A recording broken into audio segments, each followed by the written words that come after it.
Hey YouTube, Brian here. Just wanted to give you guys a few tips when you're doing body work.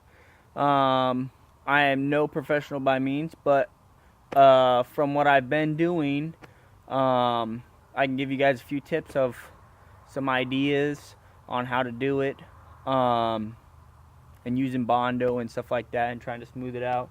So what I did, let me just show you here, is I had this humongous dent right here, and it went this way, right? It was this long scratch. I don't know if you guys want to check that out from any of my other previous videos. I pointed it out in one of my videos, I know. I tried to hammer it out as good as I could with the hammer and dolly. And then this section right here, I drilled holes, and I used this tool that pops it out. You screw it in, and then you bang it, and it kind of pulls it out.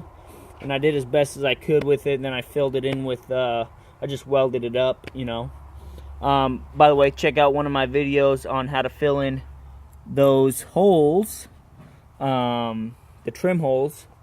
So let me just show you basically what I did. Was I did that as best as I could, got it as flat as I could.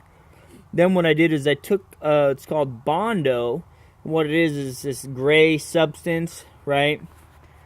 What you do is you put the bondo on like some cardboard, right? Then you squirt some hardener on it. You mix it up so it's about a little bit, it's going to look darker than this. Then once it dries, it lightens up. You mix it in. It's going to be really pink looking.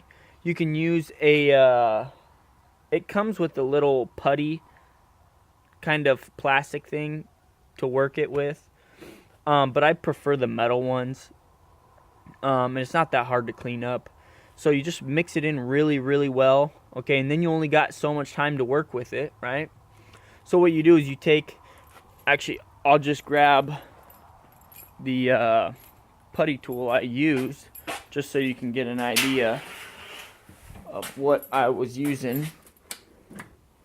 So I used this small one to mix it up.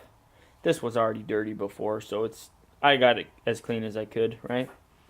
Then I use this medium-sized one to put it on, right? I got it on pretty thick, as good as I can, and you kind of want to work it like this.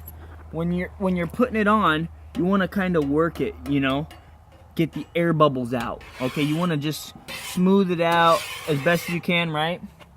And then what I did was I took this big, it's a lot bigger, it's about 5-6 inches. It's the same thing, it's metal, it's just a scraper, right? And then I put my hand on it like this, see, just like this, and tried to flatten it out as best as I could, right? And this is a pretty flat surface, so as long as you're keeping even pressure all the way across, you know, and this is kind of curved, so I just, you know, put my fingers all the way across like that to kind of make it kind of curved a little bit, right? And then just spread it out, right, all the way down.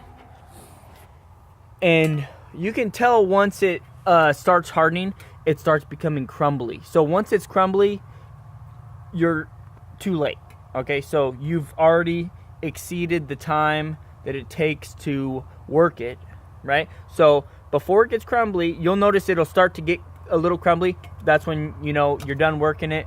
It's as good as it's gonna get. Let it harden the rest of the way, okay?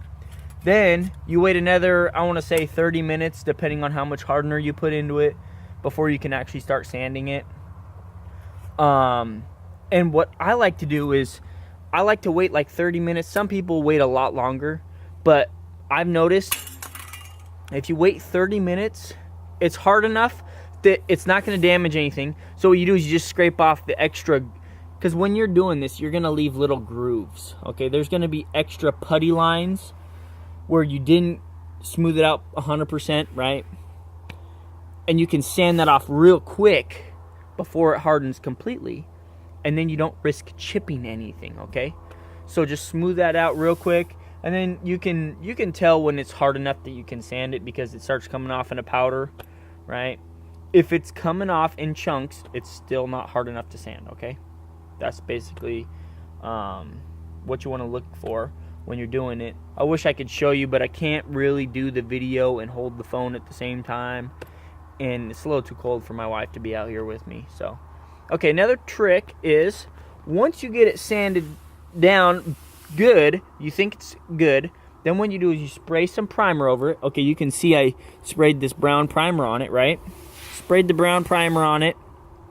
Then wait for it to dry, you know, next day later or whenever you have time, once the primer's dry. Then you go back and you sand again, okay? Then it will tell you, it'll show you where the high spots are and where the low spots are. The low spots are where the paint is still there, right? And you can feel too. I mean, I can feel this low spot right here when I run my hand across it. I can tell this is where that dent was, right? So what you do is you can see where your high spots are, you know, right here. Low spot right here, you know. Low spot right there.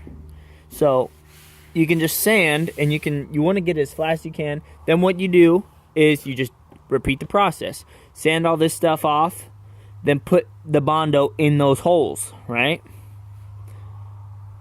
Smooth it off again, let it dry, paint it, sand it down again, okay?